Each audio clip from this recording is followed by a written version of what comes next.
With a rapid spike in coronaviruses, here the Public Health Ministry continues to reiterate the importance of adhering to all precautionary measures to prevent further spread of the deadly disease. Callan Rover has our first story. Fellow Guyanese, I wish to allude to the irresponsible actions by our citizens in Region 9, whose intent was to transport Brazilian nationals to Georgetown, ignorant of their COVID status and cognizant that the COVID-19 situation in Brazil is out of control. In fact, as of today, Brazil has 1.63 million confirmed cases and 65,631 deaths. Friends, this is just across our closed border. I ask these questions. Is money all that matters? What about your life? Deputy Chief Medical Officer Dr. Karen Gordon Boyle. She said the number of positive cases is of grave concern for the Ministry of Public Health. Over the past week, the ministry has recorded some 25 new cases distributed in regions 1, 3, 4, and 7 with 4 COVID-related deaths.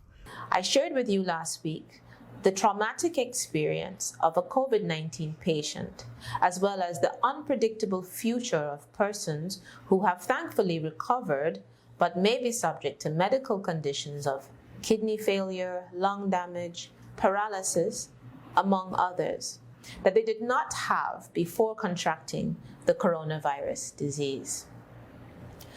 Are we really serious about returning to normalcy when we openly flout all the guidelines that have been outlined for our protection?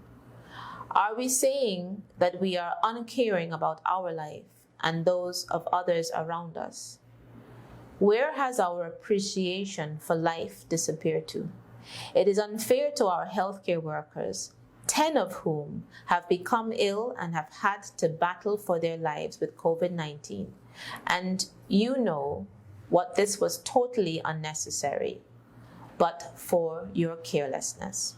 The Deputy Chief Medical Officer reminded that once the virus is contracted, one's life can drastically change. I wish to refer to the unfortunate situation that occurred with the passing of our latest COVID-19 victim, whereby the information was aired on radio before the health officials were even able to notify the family. I implore members of the media to be sensitive to the fact that when there is a death, the family experiences pain and loss, and that such information needs to come from health officials who can impart the news to the family in an empathetic and caring manner. Imagine the shock of you turning on the radio or TV only to hear for the first time of your mom's demise from COVID-19, and no one is there to support you in dealing with it. The importance of adhering to the COVID-19 restrictions by the public health sector cannot be overemphasized. My fellow Guyanese, we may not be given that second chance.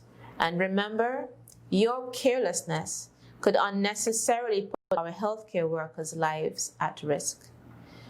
Do your part. Respect the curfew. Wear a mask. Practice physical distancing. Wash your hands frequently and only venture out if absolutely necessary. For InfoHub, I am Callan Rover.